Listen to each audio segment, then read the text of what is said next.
Hi friend, welcome to my channel Ankur education centre.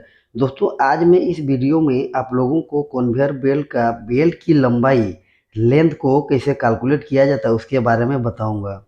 दोस्तों, जैसे कि इंडस्ट्री में कभी कभी अगर फॉर्मूला से किसी चीज़ का कैलकुलेट किया जाता है तो टेक्नीशियन भाइयों को या तो कैलकुलेशन समझ में नहीं आता है या फॉर्मूला समझ में नहीं आता है। तो इसी को समझते हुए मैं इस वीडियो में आप लोगों को ऐसा टेक्निक बताऊंगा कि कोई भी चाहे वो इंजीनियर हो या टेक्नीशियन हो, सभी को इजीली समझ में आएगा और वो बेल्ट का लेंथ कैलकुलेट कर लेगा।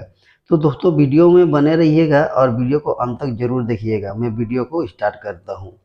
दोस्तों, जब भी कन्वेयर बेल्ट का लेंथ का कैलकुलेशन के बारे में इंटरव्यू में पूछा जाता है तो उसमें तीन कंडीशन होता है।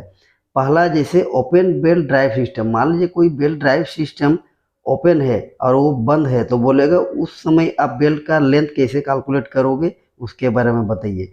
या दूसरा कि अगर कोई बेल्ट ड्राइव है और उसमें वीजीटी लगा हुआ, मतलब वर्टिकल ग्रेविटी टेकअप, मीन्स एक ऐसा बेल्ट कन्वेयर जिसमें टेकअप पुली का यूज किया गया है, तो उस बेल्ट कन्वेयर में जो बेल्ट यूज हो रहा है उसका बेल्ट की लंबाई कैसे आप कैलकुलेट करेंगे उसके बारे में बताइए।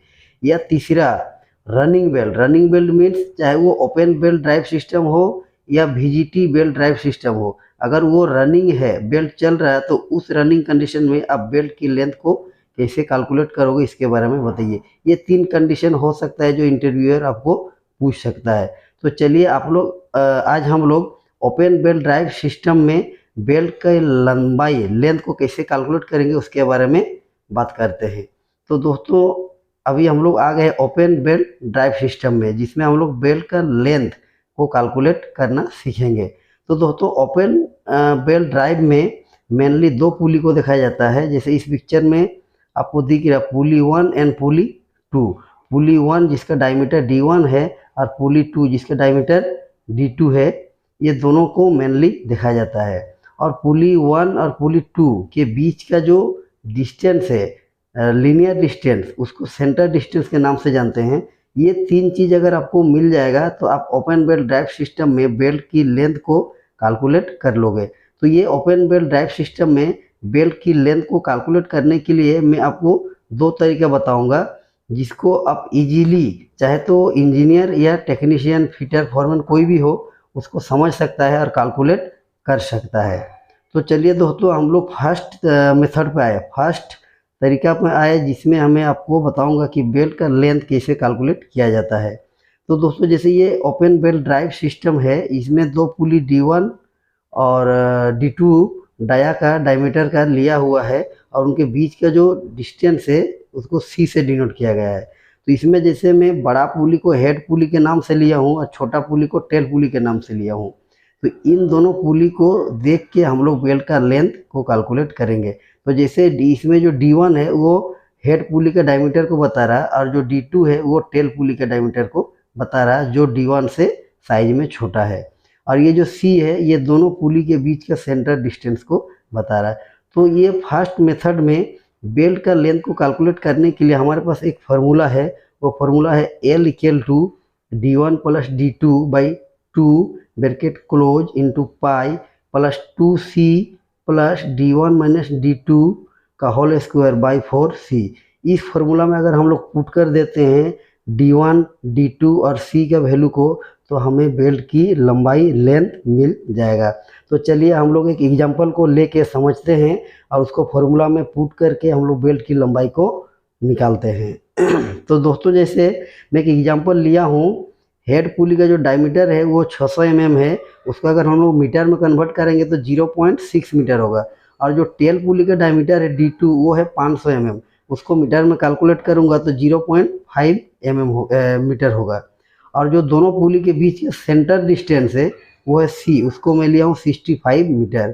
तो अगर ये D1, D2 और C को मैं formula L equal to D1 plus D2 by 2 bracket close into pi plus 2C plus D1 minus D2 का होल स्क्वायर बाई 4C में अगर मैं उसको पुट करता हूँ तो हमें बेल्ट की लंबाई मिल जाएगी। तो चलिए हम लोग फार्मूला में पुट करके बेल्ट की लंबाई को निकालते हैं।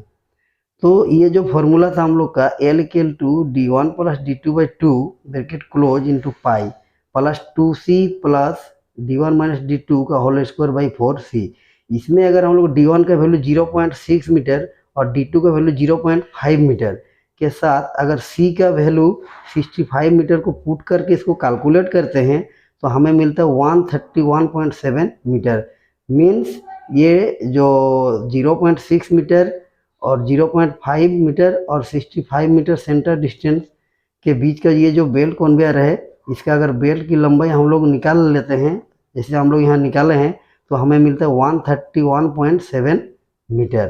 तो दोस्तों अब मैं आप लोगों को दूसरा तरीका बताऊंगा जो फॉर्मूला से नहीं होगा और उसको टेक्नीशियन को समझने में बहुत ही इजी होगा। वो एक टेक्निक बेस है जिसे आप देख के इजीली किसी भी बेल्ट कन्वेयर का लेंथ को, मतलब बेल्ट की लेंथ को आप कैलकुलेट कर सकते हैं। तो चलिए अभी हम लोग दूसरा मेथड पर है। जैसे हेड पुली और टेल पुली का डाया को D1 और D2 से हम लोग डिनोट किए थे और उन दोनों पुली के बीच का जो डिस्टेंस है वो C से डिनोट किए थे। तो जैसे D1 को 600 mm लिए थे और मीटर में 0.6 मीटर आया था, D2 को 500 mm लिए थे और मीटर में 0.5 मीटर आया था। उसी तरह से C के वैल्यू को हम 65 मीटर लिए थे। तो अब देखिए इसको हम लोग कैसे टेक्निक के द्वारा कैलकुलेट करते हैं।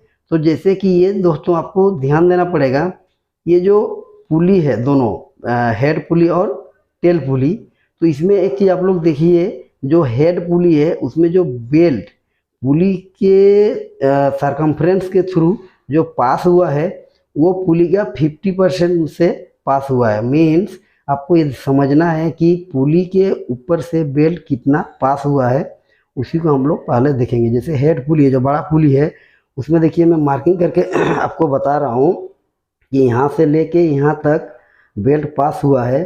तो आप देखिए ये जो पुली है इसका क्रॉस सेक्शनल एरिया एक सर्कल, जिसको हम लोग ब्रीथ भी बोलते हैं, उसका सरकमफ्रेंस के हिसाब से आपको दिख रहा है। तो अगर जैसे हम लोग सर्कल का सरकमफ्रेंस का फॉर्मूला जानते हैं पाई डी, यहाँ डायमीटर D1 है तो हम लोग पाई D1 लेंगे तो पूरा सरकमफ्रेंस आ जाएगा पुली का। लेकिन यहाँ पे जो बेल्ट पास हुआ है पुली का 50% में ही पास हुआ है, तो ये पुली का जो टोटल सरकमफ्रेंस होगा पाई D1, अगर उसको हम लोग आधा कर देते हैं, पाई D1/2 कर देते हैं, तो जितना बेल्ट पास हुआ पुली में उसका लेंथ हमको मिल जाएगा। तो अगर हम L1 निकाल लेंगे, इसको L1 से डिनोट करेंगे, L1 निकाल लेंगे तो पाई D1/2 अगर करते हैं और उसमें वैल्यू पुट कर देते हैं, पाई के वैल्यू जैसे 3.142 इंटू 0.6 मीटर पुली का डाया बाई 2 करते हैं तो हमको मिलता है 0.94 मीटर।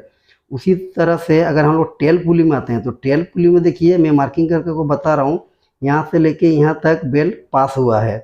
तो सेम अगर हम लोग सरकमफ्रेंस वाला फॉर्मूला सर्कल का लेके उसको आधा कर देते हैं तो जितना बेल्ट पास हुआ है उसका लेंथ हमको मिल जाएगा। इसको हम लोग L2 से डिनोट करेंगे तो L2 equal to pi D2/2। अगर पाई के वैल्यू 3.142 इंटू D2 के वैल्यू 0.5/2 करते हैं और इसको कैलकुलेट करते हैं तो इसका वैल्यू मिलता है 0.78 मीटर। तो ये हेड पुली और टेल पुली में बेल्ट जितना पास हुआ है उसका लेंथ हम लोग निकाल लिए L1 एंड L2 से।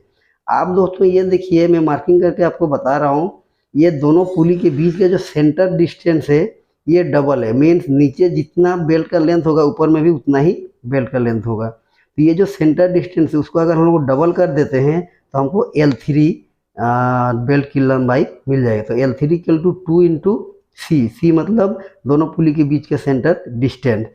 तो इसको अगर हम लोग कैलकुलेट करते हैं 2 इंटू 65 तो आएगा हम लोग को 130 मीटर। तो ये L1, L2 और L3 ये तीन चीज़ हम लोग को मिल चुका है। अब तीनों को अगर हम लोग जोड़ देते हैं तो टोटल बेल्ट की लंबाई हम लोग को मिल जाएगी। तो L equal to L1 plus L2 plus L3 अगर हम लोग करके वैल्यू को पुट कर देते हैं और उसको कैलकुलेट करते हैं तो हमें मिलता है 131.72 मीटर। तो दोस्तों ये जो फर्स्ट मेथड था जिसमें मैं आप लोग को फॉर्मूला से बताया था, उसमें भी हम लोग का बेल्ट का लेंथ जो है वो 131.7 मीटर आया था। और ये जो टेक्निक से मैं आप लोगों को बताया कि किस तरह से बेल्ट का लेंथ को कैलकुलेट करेंगे हेड पुली टेल पुली या दोनों के बीच का डिस्टेंस को लेके, तो उसमें भी हम 131.72 मीटर बेल्ट का लेंथ आया। तो दोस्तों ये जो वीडियो था ये आप लोग के लिए बहुत ही यूजफुल रहा होगा। और अगर वीडियो को आप लोग को पसंद आ रहा है या आ चुका है तो चैनल को सब्सक्राइब कीजिएगा, लाइक कीजिएगा, शेयर कीजिएगा और बेल आइकन को प्रेस करके ऑल पे क्लिक कीजिएगा, ताकि इस तरह से जो मेरा वीडियो आता है उसका नोटिफिकेशन आपको जल्द से जल्द पहुंच सके। धन्यवाद।